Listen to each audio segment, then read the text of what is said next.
malaikat, kalau dosa mereka sebanyak pasir di bumi, kalau dosa mereka sebanyak titisan hujan, kalau dosa mereka sebanyak buih di lautan, aku ampun semua.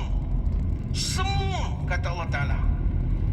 Mereka akan pulang dalam keadaan diampuni. Begitu juga orang-orang yang mereka doakan keampunan. Macam orang wukuf baru ni, dia doakan untuk kita, untuk orang semua di Putrajaya, dapat lulus semua. Lulus. Wa amma ramyukal jimar falaka bikulli hasatin ramaitaha takfiru kabiratin minal mubiqat. Setiap lontaran jamrah itu, setiap batu yang kamu lontar menghapuskan satu dosa besar dan dosa-dosa yang merosakkan kamu. Wa amman nahruka famadkhurun laka inda rabbika. Adapun sembelihan korbanmu akan disimpan di sisi Tuhanmu nanti, menjadi khazanah kita. Wa amma khilaquka ra'saka falaka bikulli sya'ratin khalaqtaha hasanatun wa tumhanka biha khati'atun.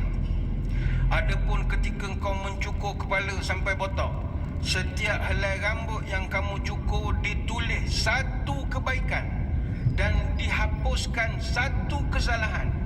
Botak kepala, gunting tak aci, botak. Wa amma tawafuka bil bait ba'da zalika fa innaka tatufu wa la zamba laka.